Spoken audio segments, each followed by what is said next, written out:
एक बार फिर से आप सभी का स्वागत है टोटल न्यूज में। खबरों में बढ़ते हैं आगे। बड़ी जानकारी आपको दे दें, दिल्ली ब्लास्ट जांच मामले में अब ईडी की एंट्री हो गई है। अल-फलाह यूनिवर्सिटी के ओखला कार्यालय पर ईडी की रेड पड़ी है। फरीदाबाद स्थित ओखला दफ्तर पर ईडी की रेड पड़ी है। सूत्र जानकारी दे रहे हैं 25 अलग अलग जगहों पर सुबह 5 बजे से रेड जारी है।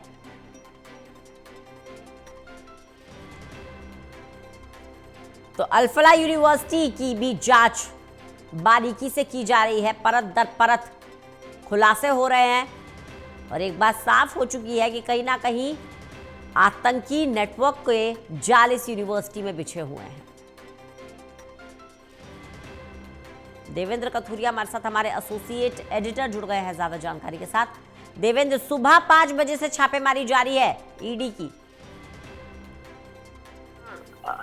दिल्ली में जो विस्फोट हुआ है 10 नवंबर को जो विस्फोट हुआ है, पूरा देश हिल गया था, क्योंकि हमारे गृह मंत्री अमित शाह जी लगातार कह रहे थे जब से मोदी सरकार आई है, जैसे बम फटा करते थे कांग्रेस राज में, सीरियल वाइज शहरों में उस तरह की घटना नहीं हुई, फक्र महसूस करे थे हम लोग।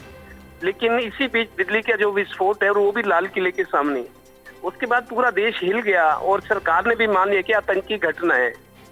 उसके बाद एक एक करके तार जुड़ रहे हैं। जो अल-फलाह यूनिवर्सिटी है फरीदाबाद में, जो आतंकी गतिविधियों में शामिल है मुख्य किरदार, उनमें बहुत सारे लोग डॉक्टर थे इस यूनिवर्सिटी में। और यूनिवर्सिटी की जब जांच शुरू हुई, जांच एजेंसियां पहुंची और दूसरी एजेंसियां पहुंची, बहुत सारी।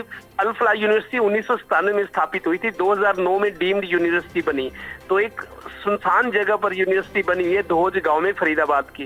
तो बहुत साल से ऐसा चल रहा था और डॉक्टर शाहीन जो लेडी हैं, उन्होंने कबूल किया कि 10 साल से वो आतंकी गतिविधियों में लिप्त थी और जम्मू कश्मीर के डॉक्टर्स को उसने वहां नौकरी दिलवाई, जिसमें डॉक्टर मोहम्मद उमर नबी है, डॉक्टर शाहीन खुद है। तो ऐसे लोगों में डॉक्टर्स जो एमबीबीएस और एमडी थे 3, तो 8 जो आरोपी बनाए गए थे उनमें 6 डॉक्टर हैं, जिनमें 4 तो जम्मू कश्मीर से थे, 2 यूपी से थे।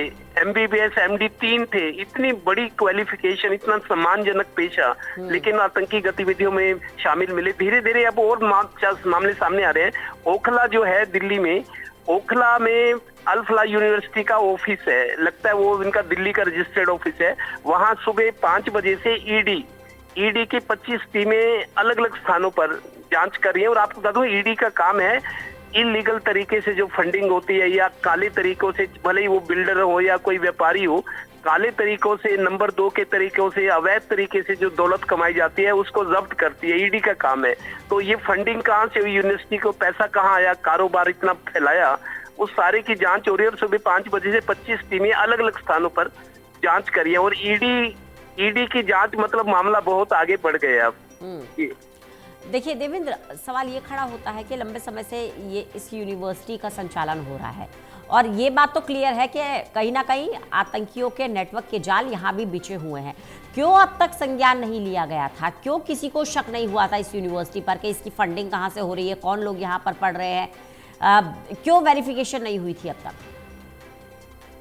देखिए रंजना, मीडिया में जो रिपोर्ट्स आई हैं, पोस्ट एक्सप्लोजन, ये जो विस्फोट हुआ इतना बड़ा, इतना आत्मघाती हमला था जिसमें डॉक्टर लोग शामिल थे और खुद कोई जान देकर दूसरों को मारने के लिए खुद की जान देना, ये पागलपनी है।